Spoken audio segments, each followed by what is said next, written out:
Innal hamdalillah nahmaduhu wa nasta'inuhu wa nastaghfiruhu wa na'udzu billahi min shururi anfusina wa min sayyiati a'malina.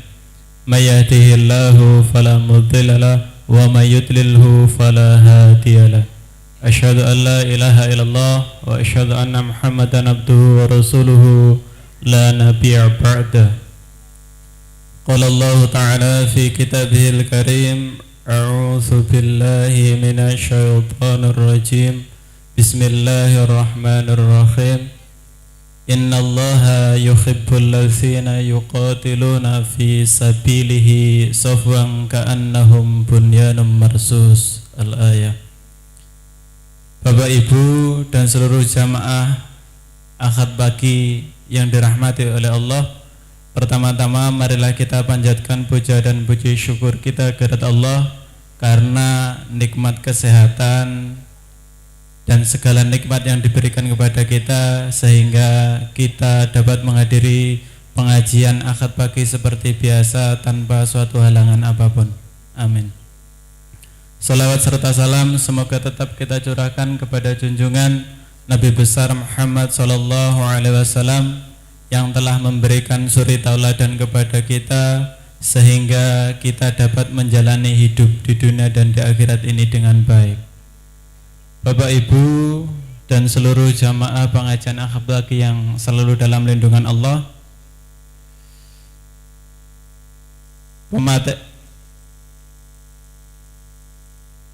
pengajian pada pagi hari ini akan diisi oleh Ustadz Nur Hadi Ihsan dari Gontor. Kalau kita merujuk pada jadwal, seharusnya pada pagi hari ini diisi oleh Ustadz Sukri, karena beliau berhalangan hadir dikarenakan sakit. Semoga kita sebagai sesama muslim mendoakan beliau semoga cepat sembuh. Amin.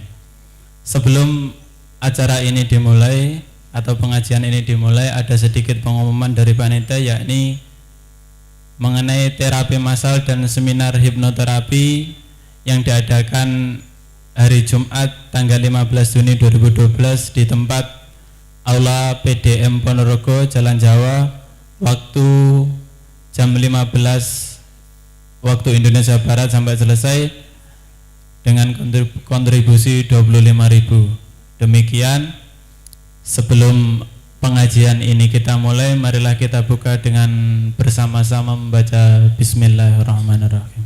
Bismillahirrahmanirrahim. Kepada Ustadz Nur Hadi kami persilakan.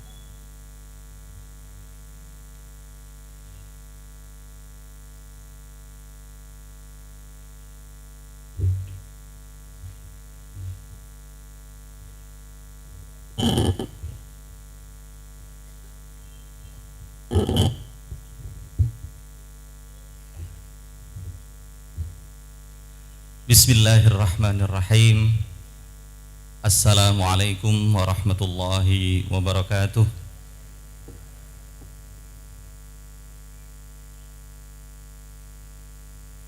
Alhamdulillahi rabbil alamin.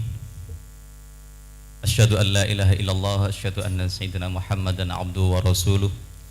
Allahumma salli wa sallim ala abdika wa rasulika Muhammad an-nabiyil ummi wa ala alihi wa ashabihi wa man iktada bihudahu ila yaumiddin wa ba'd.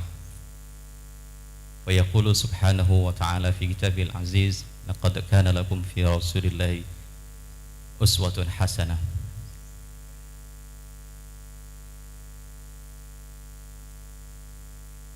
Bapak-bapak, ibu-ibu, hadirin hadirat beserta jamaah pengajian Ahad pagi di tempat ini yang berbahagia, pertama-tama marilah kita bersyukur kepada Allah Subhanahu wa taala atas segala nikmat, hidayah, taufik dan segalanya dari Allah, sehingga dalam kesempatan yang berbahagia ini, pagi yang cerah ini, dengan sinar mentari yang agak redup, masih menandakan ini sekitar baru jam 4:30 kelihatannya. Enak sekali, seger. Alhamdulillah, ini semuanya berkat nikmat dan karunia Allah yang harus selalu kita syukuri. Dan semoga dengan ridhonya pengajian kita pada dalam kesempatan pagi ini membawa berkah untuk kita semuanya. Amin. Salawat serta salam semoga senantiasa terlimpahkan kepada Nabi kita, Nabi Agung Muhammad sallallahu alaihi wasallam, kepada sanak keluarganya, kerabatnya, sahabatnya, dan kepada umatnya hingga ke akhir zaman. Amin. Dalam kesempatan yang sangat berbahagia ini, seperti tadi disampaikan oleh pembawa acara, saya menggantikan beliau Bapak Dr. Kiai Haji Abdullah Syukri Zarkashi MA. Ini adalah bagi saya luar biasa syaraf. Ini adalah penghargaan dan kehormatan bagi saya menggantikan beliau di forum yang, di majelis yang sangat berbahagia ini, karena beliau memang berhalangan syar'i untuk hadir di antara Bapak Ibu semuanya. Sebagaimana tadi sudah disampaikan oleh pembawa acara, beliau saat ini masih dalam masa perawatan untuk pemulihan kembali kesehatan beliau di Surabaya, di Graha Amerta, Rumah Sakit Umum Dr. Sutomo, Surabaya. Sudah dari beberapa waktu yang lalu beliau terus ditangani, dan alhamdulillah perkembangannya setiap hari grafiknya selalu membaik. Alhamdulillah.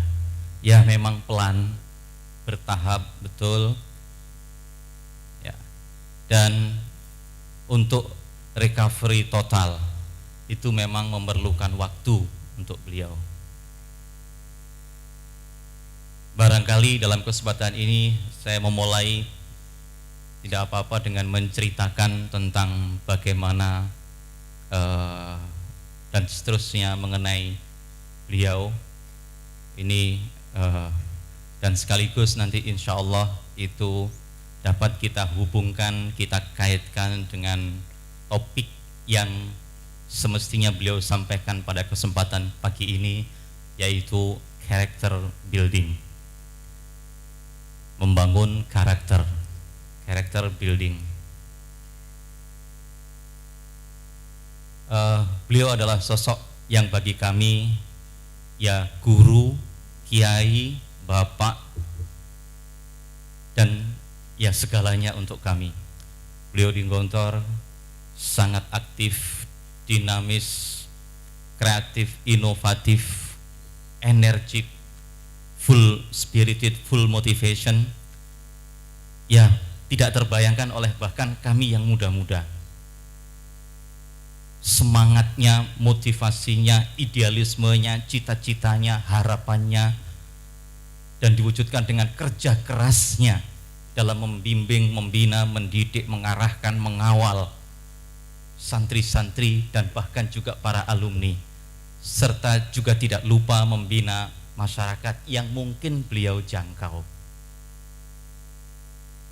Dinamika kegiatannya menurut ukuran saya yang masih muda terkadang enggak rasional. Maksudnya tidak rasional karena memang beliau tidak hanya berpandu pada rasio dalam bekerja. Suatu pagi misalnya saya hari Jumat sedang berada di Ponorogo, karena Jumat itu libur di Gontor ya, dengan keluarga. Tiba-tiba ditelepon oleh beliau, "Nur, kamu ada acara pagi ini." Kalau ditanya kiai begitu jawabannya ada acara, nggak ada acara jawabannya tidak ada, Ustadz. Maka jawaban saya waktu itu dengan istri dan anak saya di Ponorogo, tidak ada, Ustadz. Kamu di mana? Di Ponorogo. Bisa pulang setengah jam lagi, insya Allah, Ustadz. Sampaikan pulang.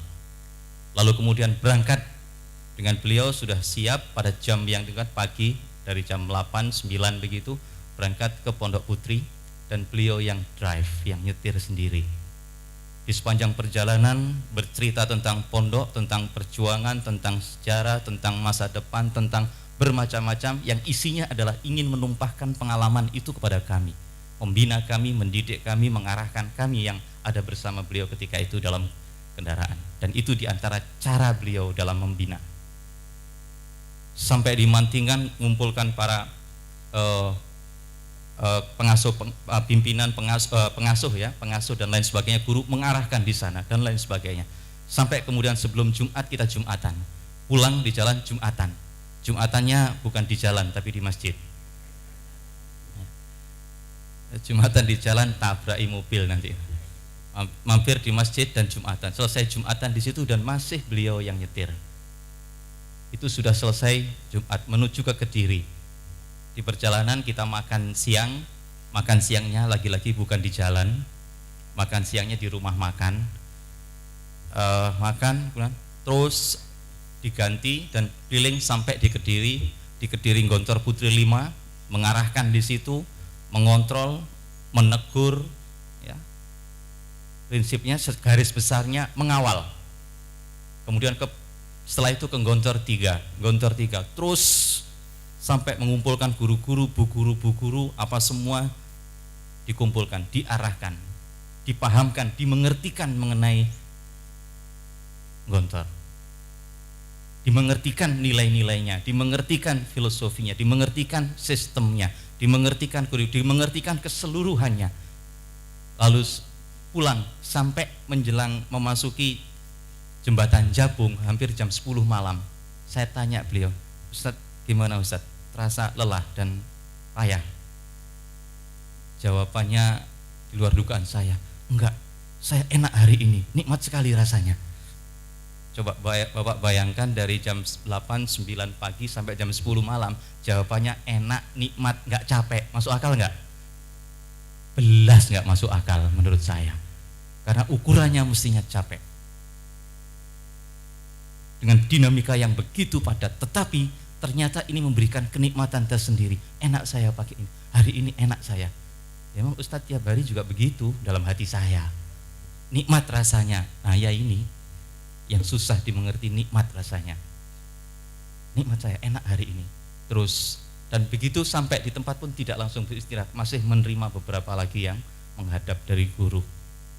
Itu satu contoh dinamika kegiatan. Dan ini menjadi sumber motivasi bagi kami, dan itu terjadi dalam hampir seluruh kehidupan beliau untuk memikirkan, mengerjakan apa semuanya untuk pondok, dan itu adalah membentuk diri dan pribadi beliau. Kalau bahasa guyonannya itu, beliau itu punya setan kober ay. Nah, yang menjelang beliau sakit ini, itu seminggu sebelumnya ada acara di Cirebon, yaitu silaturahmi nasional alumni Gontor di Keraton Kasepuhan Cirebon. Karena sejarahnya Gontor terkait dengan Keraton Kasepuhan Cirebon. Pendiri Gontor yang awal sebelum generasinya Kiai Haji Ahmad Sahal, Kiai Haji Zainuddin Fanani, Kiai Haji Amzar Kasyi itu adalah pendirinya, menantunya Kiai Khalifah Tegal Sari, generasi keempat dari Ki Ageng Hasan Besari. Nah, kemudian untuk dengan silaturahmi nasional sambil kembali kepada sumbernya Gontor, Kiai Sulaiman Jamaluddin dari Keraton Kasepuhan diadakan di sana. Silaturahmi di sana dengan para alumni dan lain sebagainya, tentu itu sangat melelahkan dan menyibukkan. Setelah itu selesai ke Pekalongan, meresmikan ada pesantren yang didirikan oleh alumni Gontor di Pekalongan. Habis itu selesai acara itu terbang ke Bali untuk mengambil jarak lebih dekat dengan Banyuwangi, karena ke Banyuwangi itu untuk kemudian meresmikan Masjid Gontor 5.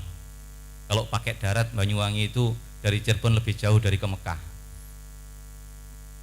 Maka beliau langsung Bali dan dari Jogja, Bali kemudian ke Banyuwangi. Dari Banyuwangi kegiatan meresmikan Gontor 5 dan perjalanan darat pulang. Setelah itu 3 hari sekitar hari Selasa kami menghadap dan berjumpa, diberitahu, Nur nanti habis kemisan di Gontor itu ada forum mingguan namanya kemisan. Itu ya di situ kiai menyampaikan mengenai pondok dan segala macamnya, termasuk lembaga-lembaga, memberikan evaluasi dan menyampaikan program-programnya di depan semua guru. Setelah kemisan diadakan, setelah kemisan kami bertiga dengan beliau ke Magelang, ke Pondok Gontor 6 di Magelang. Dan yang dari Gontor yang nyetir lagi-lagi juga beliau. Kita mau diganti oleh Ustadz Husni Kamil Jailani Gontor 2, enggak. Sampai akhirnya baru mau diganti di Wonogiri ketika ngisi bensin. Nah, diisi bensin situ terus kemudian diganti. Dan dalam perjalanan tidak istirahat, kalau tidak berbicara dan lain sebagainya, meneng komat kamit. Embuh komat kamit nyapo sambil tangannya itu gerak gini-gini begitu. Biasanya ya sambil berpikir, irit apa begitu. Tapi lebih banyak memberikan, mendidik kami meskipun berdua. Tidak sampai kemudian ke Magelang maghrib, dan setelah selesai maghrib makan malam, bukan makan nasi malam-malam. Nah, kok makan malam nggak bisa dimakan.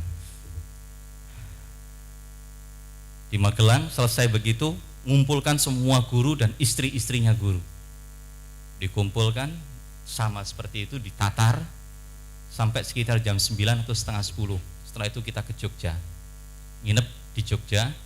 Setelah nginep di Jogja, malam itu kedinginan beliau, kedinginan sambil guyon pagi-pagi bercerita. Ya kebetulan kamarnya berbeda, biasanya sama, berbeda kedinginan. Aku mau bengi kademen mimpi kayak di kutub utara katanya.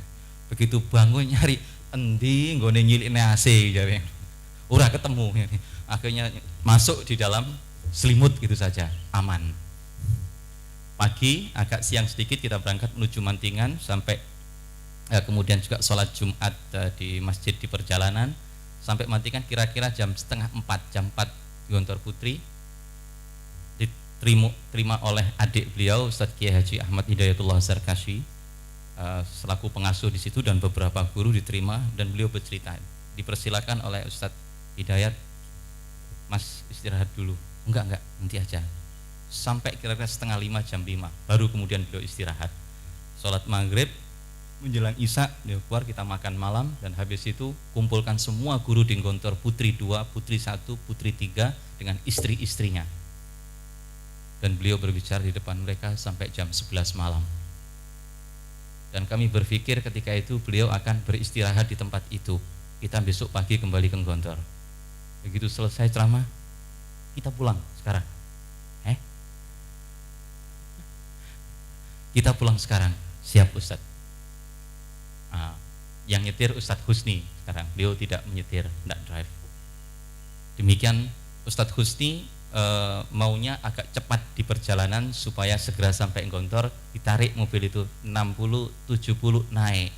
Ditegur, Husni alon-alon naik, pelan-pelan aja Husni,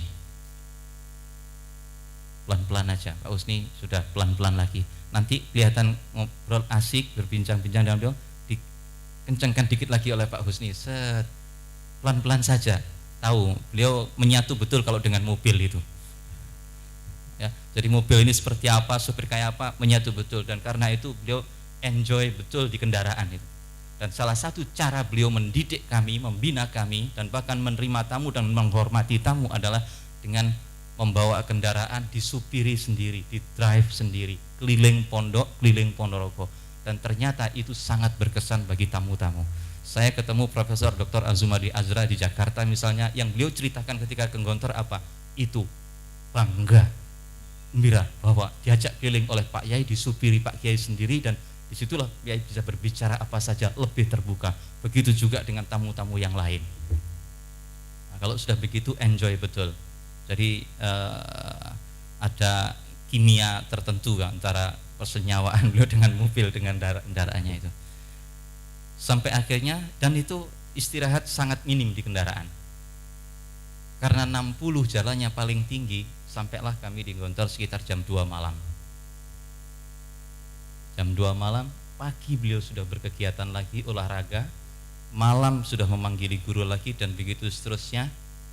Siang pagi itu saya pergi ke Madiun, beliau terlihat bertiga pimpinan Gontor, Pak Kiai Abdullah Syukri, Kiai Hasan sama Kiai Syamsul, 3 orang.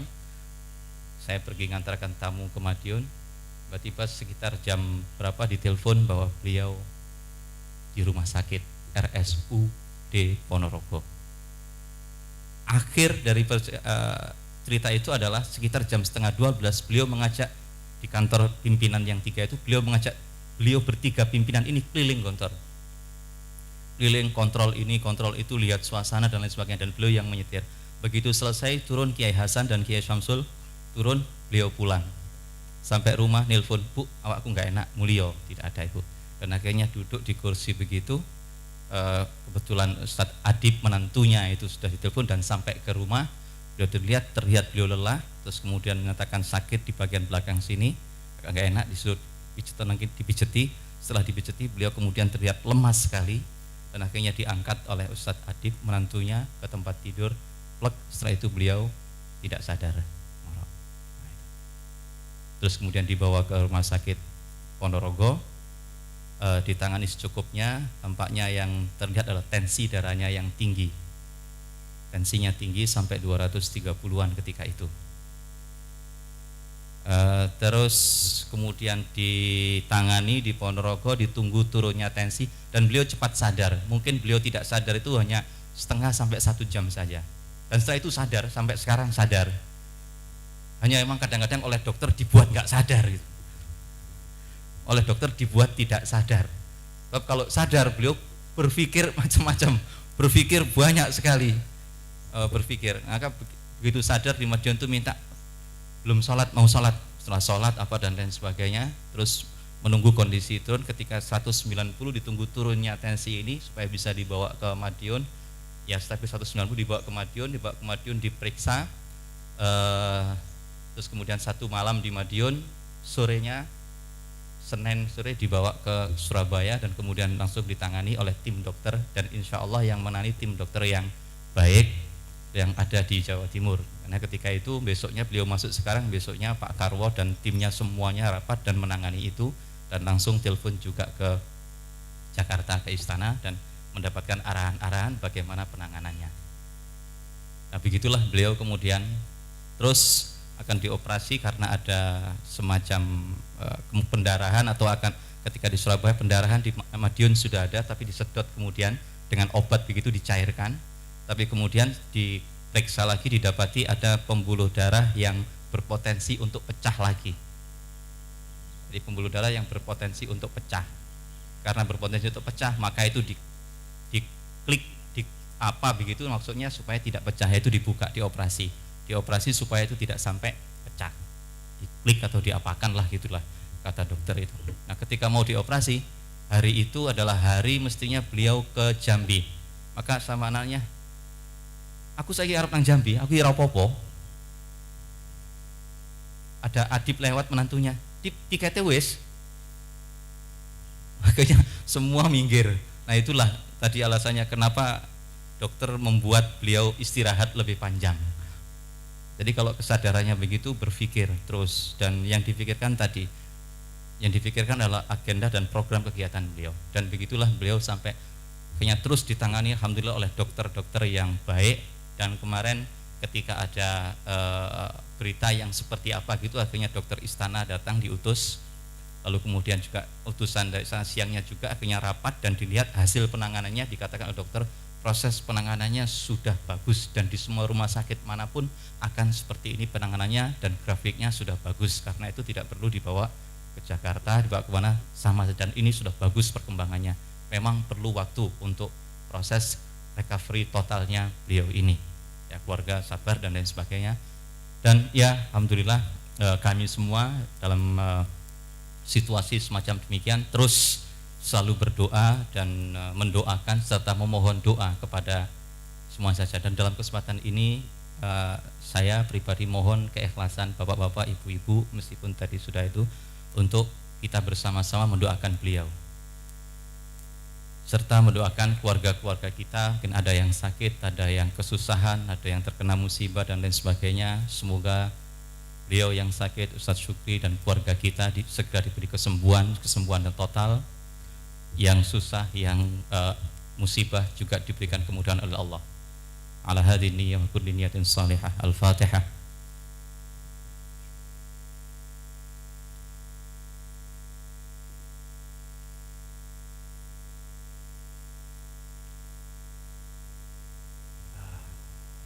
Terima kasih. Ya. Ya, terus kemudian muncul pertanyaan, apakah beliau sakit itu karena terlalu banyak pekerjaan? Terlalu beratnya pekerjaan? Saya menjawabnya sederhana. Sakit itu takdir. Sakit itu memang waktunya sakit.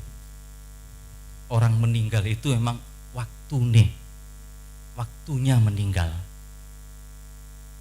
Ketabrak meninggal dan lain sebagainya, ya memang waktunya meninggal. Sakit ya waktunya sakit. Sebabnya banyak. Sebab sakit itu banyak, bisa macam-macam. Tapi terhadap beliau ini saya iri. Irinya beliau sakit. Kalau andai kata dikatakan itu sebabnya adalah sebab yang luar biasa, sebab yang mulia. Sebabnya adalah perjuangan, mikirkan santrinya, mikirkan pondoknya, mikirkan umatnya, perjuangan, tidak mikirkan pribadinya. Tidak ketahuan setelah korupsi 6 miliar, ketahuan baru sakit. Kan banyak toh Pak sekarang orang sakit begitu. Sehat, aslinya itu sehat, nggak ada apa-apa, kunjungan sana, kunjungan sini, tampil sana, tampil sini, TV sana, TV situ. Tiba-tiba kemudian dipanggil KPK, sakit. Dan semua dokter menyatakan sakit. Loh kok yo api. Dan kira-kira juga sakit betulan. Kira-kira menurut ilmu kirologi kata Pak Hasan. Jadi saya kembalikan, sakit yang seperti ini sakit apa maknanya? Tapi sakitnya beliau mendapatkan sakit, mendapatkan cobaan, mendapatkan ujian seperti ini adalah ni'mal marad. Nikmat sakit yang seperti. Kenapa? Sakit. Kalau andai kata dikatakan penyebabnya itu adalah karena kerja keras tadi itu. Karena kerja keras. Kerja keras apa? Untuk pribadinya saja, untuk keluarganya saja, tidak, untuk umat. Kerja keras untuk umat, berjuang untuk umat. Sakit. Luar biasa rasanya. Berbeda dengan kemudian orang sakit karena kebanyakan tidur, kebanyakan begadang, ngobrol, ngalor ngidul, nonton Real Madrid, Barcelona, mari ngunu loro. Kebanyakan ngopi, lalu kemudian tekanan darah tinggi, sakit, pembuluh darahnya pecah. Habis ngobrol, ngerumpi, ngegosip dan lain sebagainya. Tapi beliau sakitnya nikmat.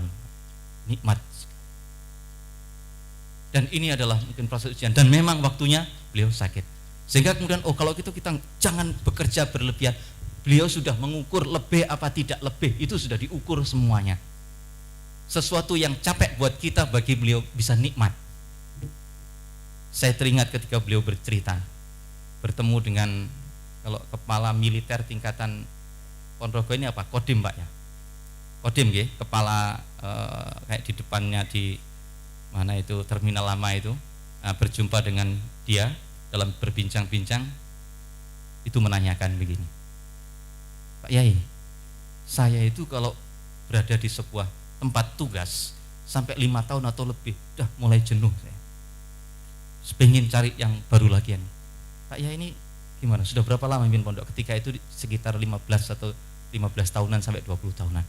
Kiai apa enggak bosan mimpin pondok selama itu? Apa enggak bosan Kiai mimpin pondok 15 tahun sampai 20 tahun itu? Dijawab, enggak, saya menikmati. Saya menikmati.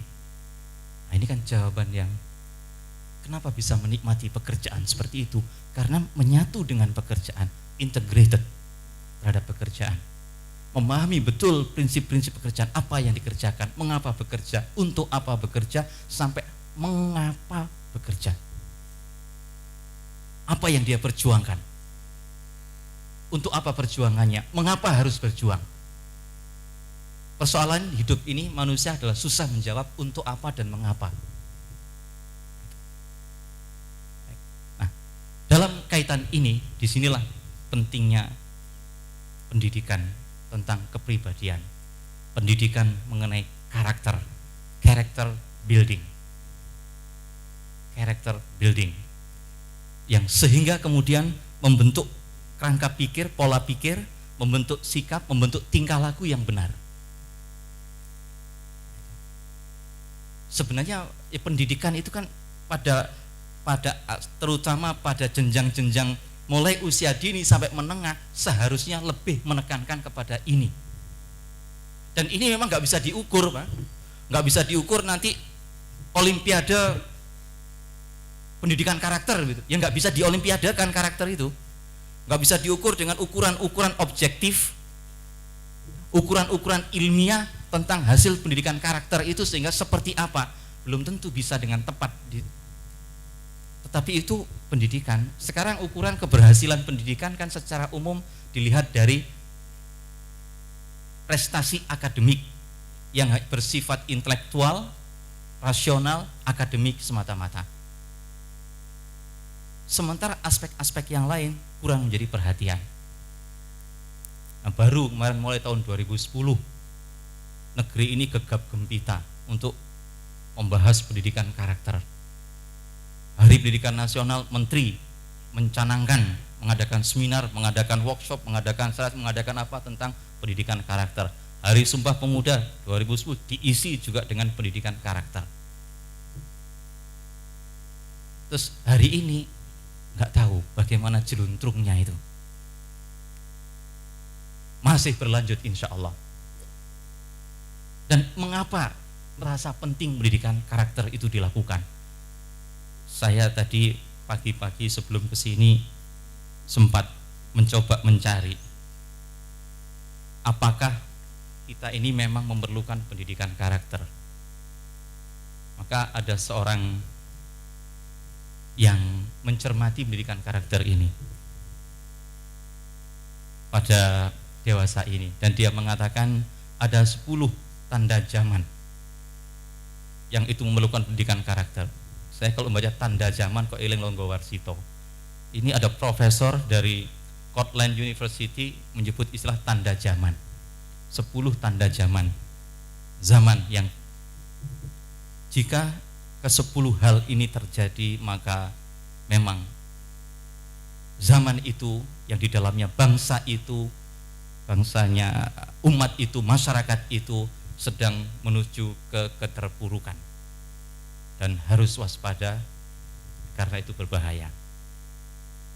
Dia menyebut dari 10 itu adalah yang pertama, meningkatnya kekerasan di kalangan remaja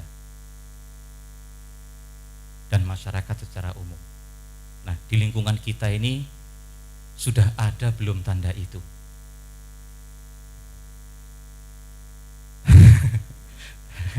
Kayaknya nggak ada sepinya TV dari berita itu.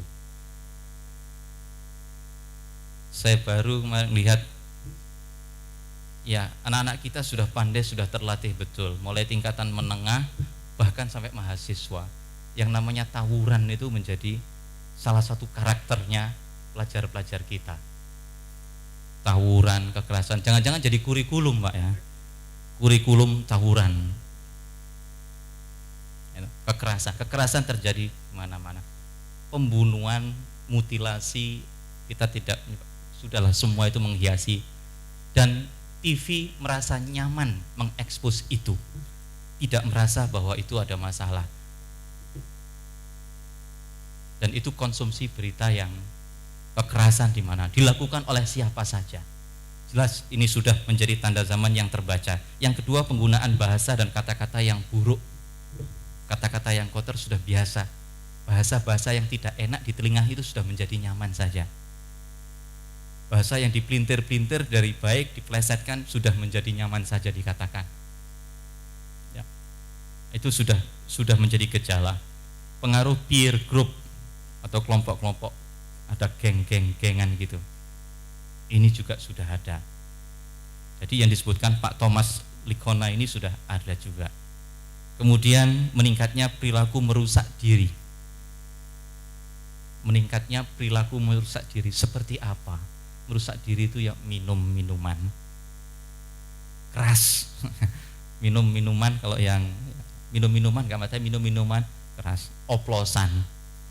Berapa kali kita dengarkan berita di TV, minum oplosan mati. Yang dioplos iki opo? Gas campur bensin campur solar gitu mungkin. Ya. Campur spiritus. Semakin mantap itu.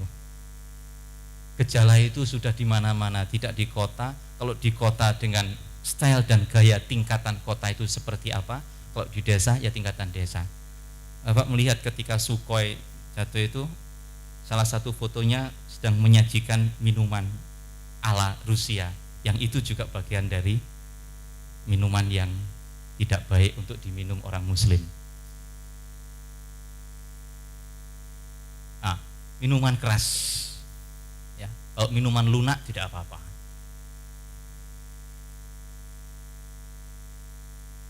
Soft drink. Dibilang soft drink itu sebenarnya tidak soft juga itu. Saya tidak kampanye untuk tidak meminum itu. Tetapi soft drink itu juga bagian dari kampanye 3F. Food, Festival, and Fashion. Ada di situ kampanye untuk merusak generasi muda Muslim melalui makanan-makanan seperti itu. Di antaranya adalah mereka sebut dengan bahasa yang enak, soft drink, minuman yang lembut, lunak, lembut untuk merusak pelan-pelan. Secara bertahap pasti itu. Coba aja terus Coke minum yang rajin, ya, Sprite minum yang rajin, ya, nanti penyakit akan rajin juga mengunjungi kita. Penggunaan narkoba merusak diri. Narkoba di mana? Yang justru penegak yang harusnya anti narkoba itu ya menjadi bosnya narkoba. Kan luar biasa. Narkoba di lingkungan kita udah luar biasa dampaknya sampai ke tingkatan kabupaten-kabupaten. Saya tidak tahu di Ponorogo ada narkoba apa, bentuknya seperti apa dan lain-lain. Tetapi ini sudah menjadi dan Indonesia adalah pasar narkoba yang paling potensial dunia. Penggunaan itu, ya, seks bebas, pergaulan bebas itu merusak diri, sudah jelas. Lalu kemudian semakin kaburnya pedoman moral baik dan buruk. Orang yang mengatakan baik untuk kebaikan dikatakan kolot, tradisional, tidak terbuka, nggak mau maju, tertinggal. Masa orang edan aja diundang ke Indonesia pakai biaya miliaran dan kemudian dibela. Diundang lagi ke negeri ini, dibela pakai HAM. Ya, alhamdulillah berkat doa Bapak akhirnya lady itu gagal betulan. Ya. Coba apa yang mau diambil dari seorang sebut entah apa itu, selebritis apa-apa, seperti dia, apa pelajaran apa? Tentang kreativitas, seni, inovasi, kecanggihan, semuanya sebenarnya dan memang benar-benar tidak baik, tetapi sudah kemudian dikemas-kemas sedikit. Para pejabat-pejabat pun sudah tidak remeng-remeng melihat itu, buram di matanya, ini ya apa enggak, sampai menteri, sampai apa, yo Islam loh jane yohan. Nggak tahu presiden komentar apa enggak, saya enggak ngerti. Kan bapak-bapak yang milih presiden.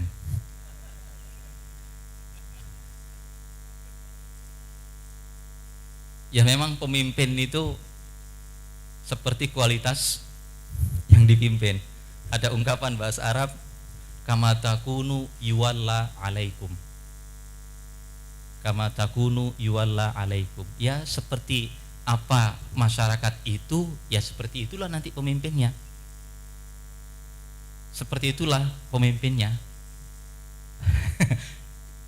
Jadi saya nggak tahu, makanya kayak ada di Jakarta sekarang pilihan gubernur seperti itu, yang orang yang baik dari 6 calon ini kan jelas siapa yang baik, siapa yang tidak pernah korupsi, siapa yang enggak berbohong, siapa yang tidak dunia, siapa yang baik agamanya, akhlaknya, moralitasnya, kepribadiannya, kan jelas dari 6 itu. Tapi apa nanti mungkin menang? Nah itulah, ya sing milih wong elek kabeh. Lah kalau nanti itu menang kita nggak bisa begini, itu nggak bisa demikian, wah itu nanti dilarang, ini nanti itu dan lain sebagainya. Maka memang inilah demokrasi dan betul-betul sebuah kegilaan. Ya, demokrasi. Pedoman moral baik buruk sudah samar di TV itu. Ya pernah saya katakan di TV itu sudah samar lagi, nggak tahu lagi orang-orang yang tampil di TV itu. Ini baju untuk siapa, dipakai kapan, nggak tahu sudah. Lalu bajunya anak TK, anak SD dipakai anak-anak mahasiswi. Ya karuan seperti itu. Yang lihat apa seneng apa senep? Senep P-nya ganti NG.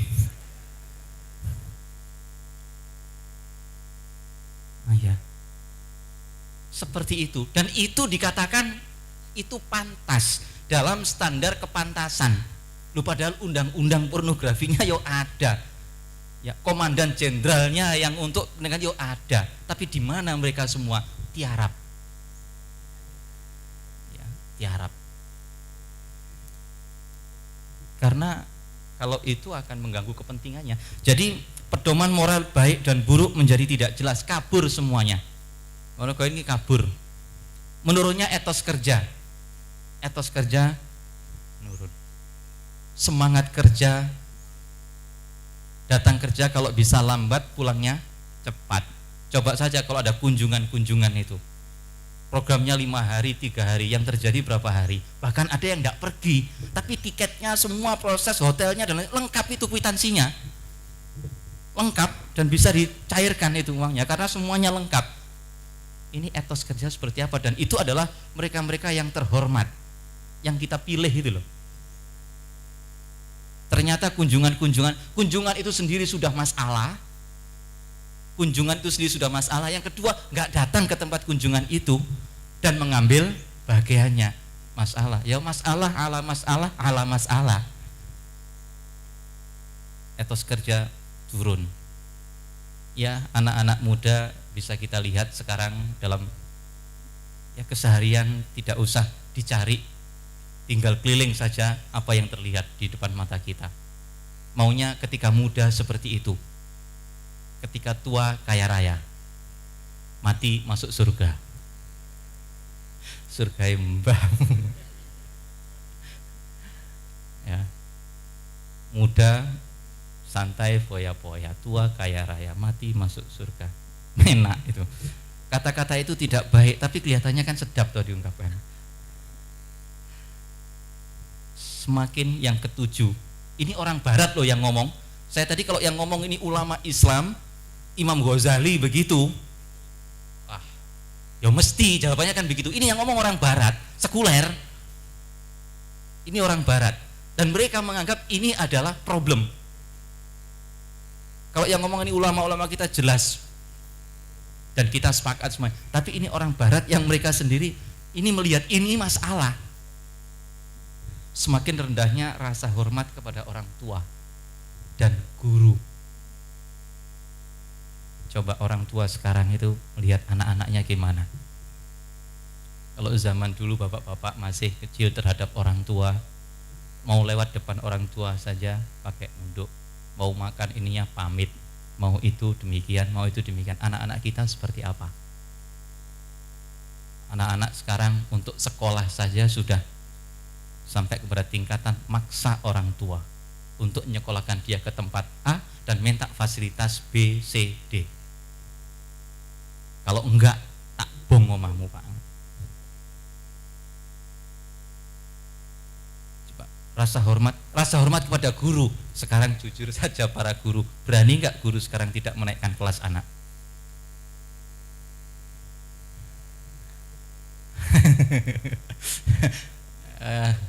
Berani enggak guru-guru itu menegur anak karena perilaku moralnya tidak benar demikian? Berani, mulih ban sepedai gembos.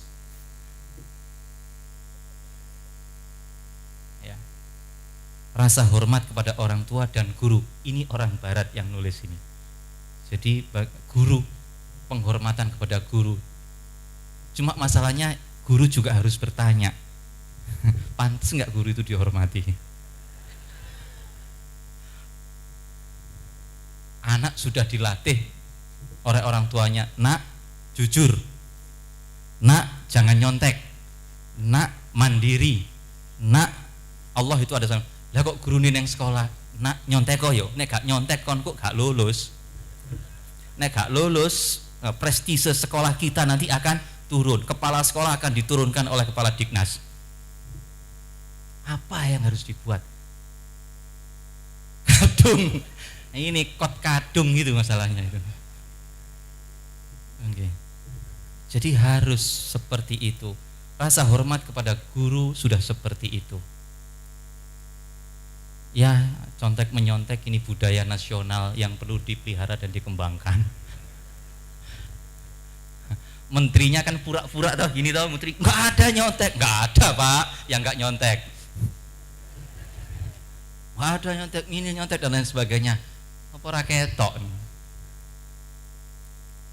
Kacamatanya lain yang dipakai, sudah kacamata yang buram tadi itu loh, yang dipakai itu Pak Menteri, padahal menterinya itu baik loh, menteri kita ya, Jawa Timur itu baik sekali. Sistem yang dibuat oleh Dignas untuk meminimalkan terjadinya kecurangan luar biasa itu, luar biasa. Tapi akhirnya sistem itu menjadi biasa di luar, nggak masuk dalam ruangan. Oh, yang pintar lebih ngatur, yang diatur gini nanti yang sini sudah ngatur strateginya, sudah sana yang Dignas merancang baru langkah kedua dia sudah langkah kelima. Nah itulah pinternya maling. Nah, itu. Jadi hormat kepada guru akhirnya seperti itu. Ya pertama memang anak-anak kita sudah terekspos, terdedah, terpapar kepada budaya yang seperti itu.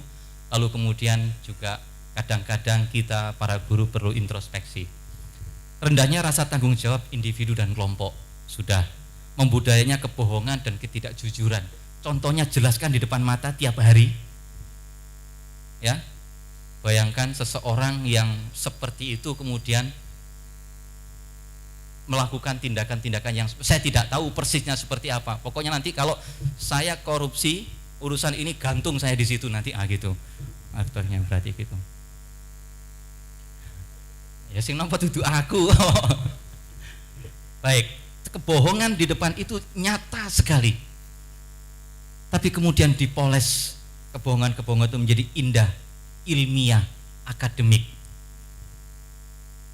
Dan kebohongan-kebohongan yang terencana,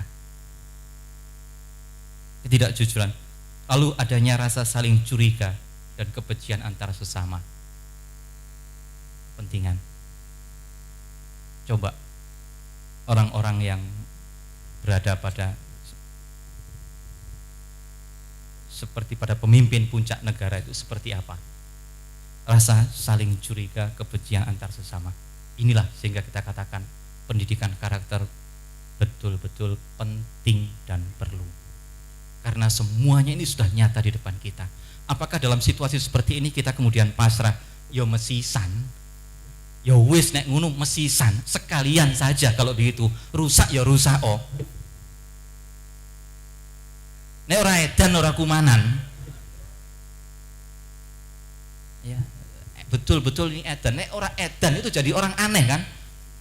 Coba di kantor itu yang tepat waktu, nggak mau korupsi, jujur, disiplin, diselipi apa kemudian nggak mau dan seterusnya, menjadi orang aneh di negeri antabarantah. Nah ini 10 ini sudah nyata di depan. Sekarang apakah kita akan diam dan kemudian menjadikan ini dan ya tetap ojangane Ronggo Warsito sak bejo-bejane wong sing edan sik bejo wong eling lan waspada. Dan jelas sebagai kita bagian dari umat ini harus ada orang-orang yang mengingatkan, harus ada orang-orang yang membetulkan, memperbaiki, dan tidak semuanya merusak. Dan justru bagi kita, bagi bapak-bapak, bagi ibu-ibu yang punya komitmen terhadap perbaikan, kemaslahatan umat, pembinaan moral, pembinaan generasi masa depan yang baik, ini adalah tantangan. Jelas ganjarannya, jelas pahalanya.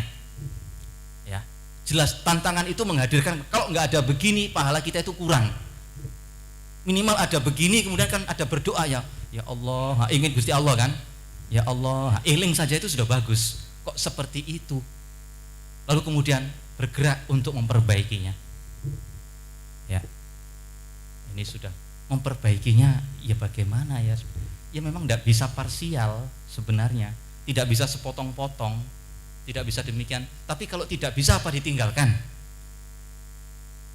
Katanya kalau tidak bisa semuanya, ya apa yang bisa? Mala yudraku kulluhu la yutrak kulluhu. Yang tidak bisa semuanya demikian, jangan ditinggal semua. Yang bisa apa kita lakukan? Bisa bahwa pendidikan karakter seperti ini menjadi betul-betul penting, betul-betul serius, betul-betul kita dalam kondisi demikian. Benteng pendidikan karakter sebenarnya adalah keluarga. Yang pertama, keluarga. Maka keluarga, kita mulai di keluarga pendidikan ini. Kita mulai karakter-karakter apa yang kita, karakter itu apa sih? Watak, bisa akhlak, moral, watak, kepribadian, apa saja terserah.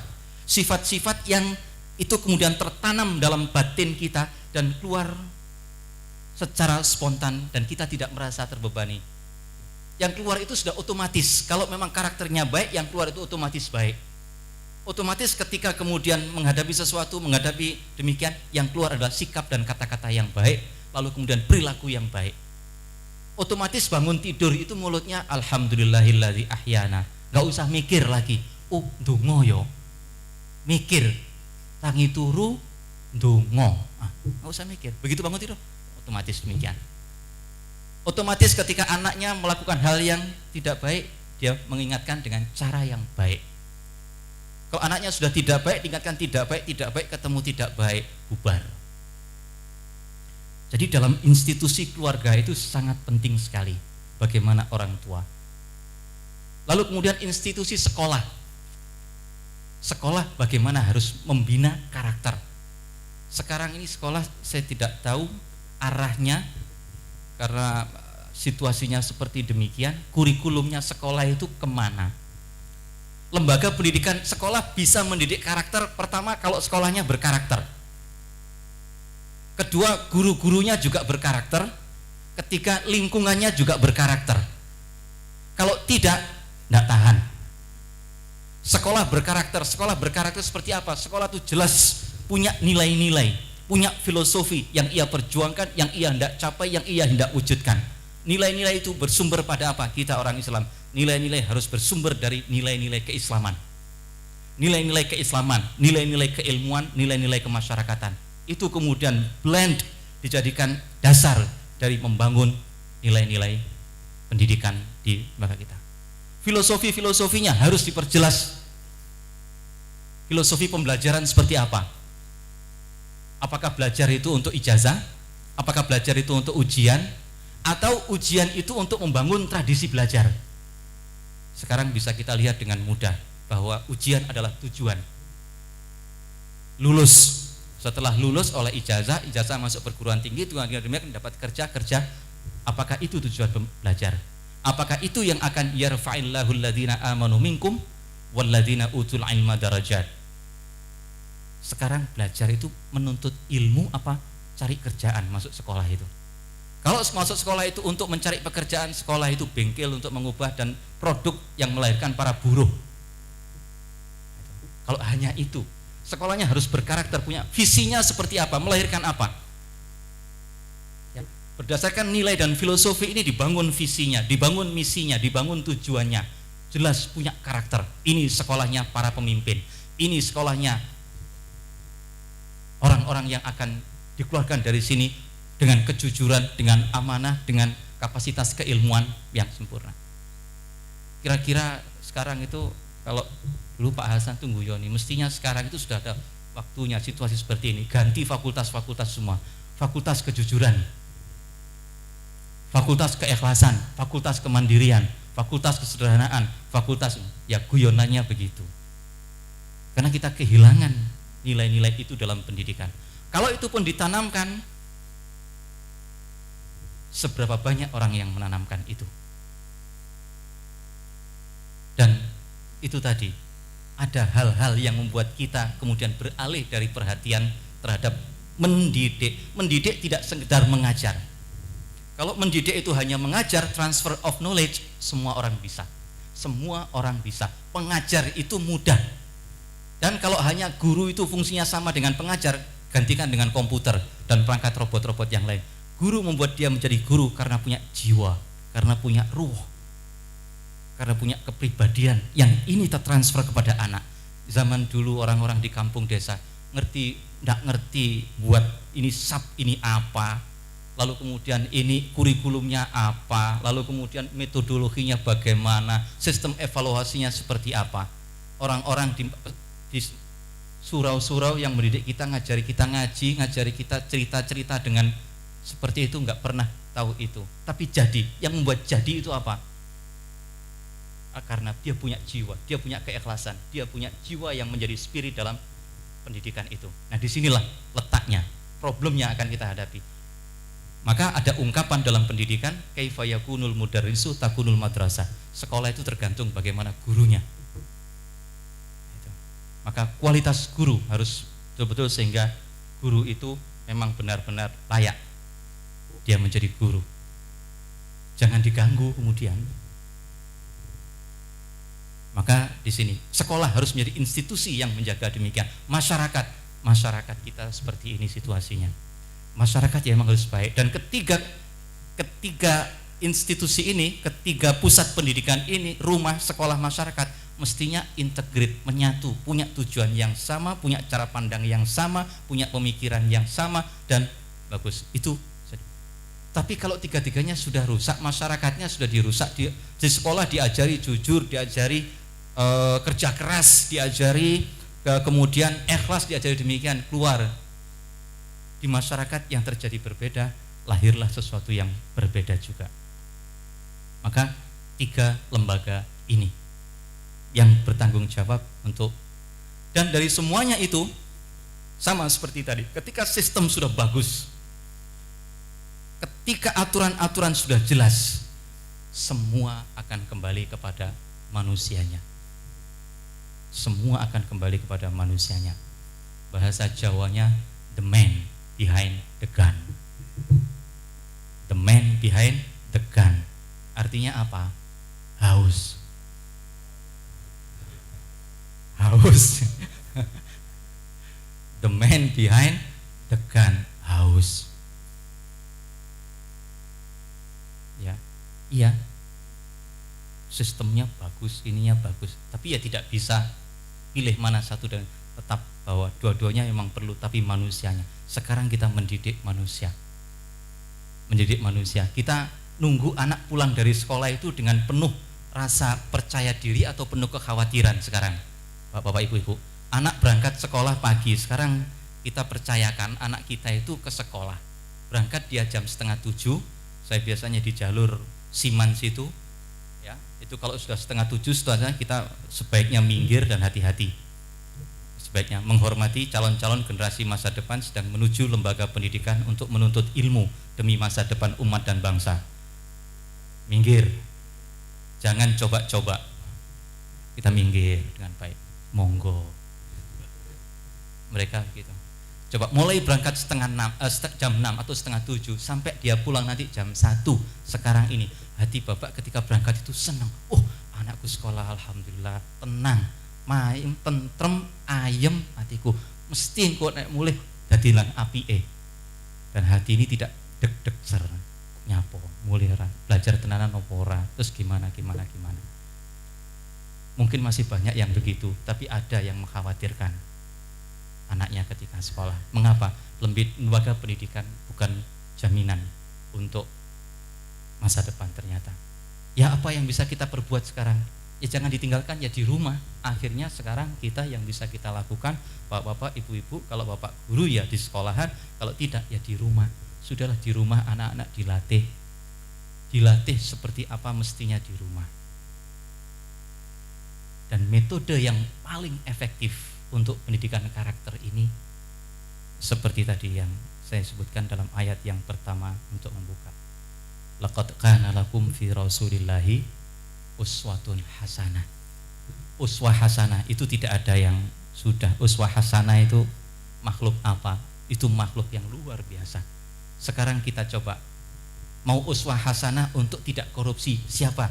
Cari di seluruh jajaran pemerintahan, mencari orang yang tidak korupsi, jadikan uswah hasanah secara nasional. Ini contoh figur anti korupsi.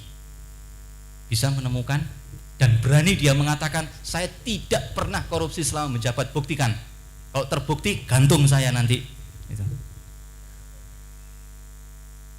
Berani kayak Perdana Menteri Cina begitu, mau jadi Perdana Menteri, siapkan terbelah. Terbelah itu apa? Keranda mayat. Siapkan, kalau saya korupsi, hukum mati saya. Demikian. Berani pejabat di Indonesia begitu. Dan pemimpin ini adalah cerminan yang paling mungkin bagi kita untuk mengarahkan bangsa ini mau kemana. Kalau mengatakan sekarang pendidikan karakter, mestinya presiden pertama kali pendidikan karakter. Karakter apa? Karakter yang baik. Karakter yang baik itu apa? Amanat, jujur, ikhlas, tanggung jawab, ya, kerja keras, sungguh-sungguh, yang baik, rajin, dan seterusnya. Yang tidak baik apa? Culas, curang, bohong, sombong, dan lain sebagainya. Termasuk korupsi seperti ini, kita berantas semua korupsi. Yang korupsi, pejabat saya turun semuanya sebelum saya temukan korupsi. Lah mau ngomong gitu gimana? Sebelum, lah Bapak, ya susah kan? Ya di sini. Jadi keteladanan. Setelah saya terakhir saya cerita sedikit saja bagaimana sebuah keteladanan mengenai keikhlasan yang ketika itu saya pun tidak mengerti apa itu, hanya cerita sedikit. Dulu ketika saya kelas 3 di Gontor, Kiai Haji Imam Zarkashi, pemimpinnya Allah yarham, kami kedatangan tamu dari Madinah, rektor Universitas Madinah datang. Setelah datang kita semua dikumpulkan di aula. Setelah di aula selesai, tamu kembali ke rumah Kiai dan kemudian bincang-bincang, tamu pulang, Ustadz Pak Zar masuk kembali ke aula, bercerita kepada anak-anakku semuanya, tamu kita tadi alhamdulillah seneng lihat perkembangan Gontor, perkembangan lembaga kita sudah berkembang seperti ini, dia belum pernah tahu dan alhamdulillah senang dan kita didoakan mudah-mudahan kita baik. Nah tadi sebelum pulang dia ngomong sama saya sesuatu dan bilang, tolong Kiai jangan bilang ke siapa-siapa, saya malu. Gimana? Saya bilangkan gak nak ini sama kalian? Wah bilangkan.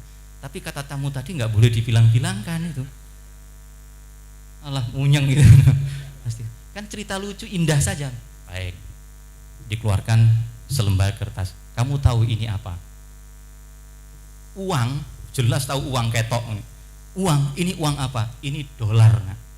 Ini dolar. Ini berapa dolar? Ini 1.000 dolar. Tahun 83, 1.000 dolar ini sama dengan 2 juta. Ini tadi kata tamunya diberikan ke saya, Kiai jangan bilang siapa-siapa, saya malu. Ada lembaga seperti ini tapi belum bisa berbuat apa-apa. Nah, jangan bilang siapa-siapa ya. Dikeluarkan 1. Setelah itu bercerita lagi, masih mau yang lain? Mau, keluarkan 1 lagi. 2 kan? Ngomong lagi, mau lagi yang lain? Dikeluarkanlah sampai beliau dengan kita deg-degan dan seneng, cerita indah saja kan, lucu. Jadilah 7 lembar itu. 7 lembar berarti 7.000 dolar. Harganya ketika itu kali 2.000-an, 14 juta ketika itu. Sekarang tinggal ngalikan 9.000 sekian atau gampangnya 70 juta. Itu salaman, template, plek. Dan rektor bilang, Kiai jangan bilang siapa-siapa, saya malu. Belum ada ini. Bagaimana saya bilang kamu semuanya ini? Boleh nggak saya bilangkan kepada kamu semuanya? Ya kita boleh bilangnya, mergo seneng kan? Dan memang itu pendidikan. Dan akhirnya dipanggil bendahara pondok bagian ADM sini. Nih, ini dari tamu tadi. Ini kalau saya ambil halal.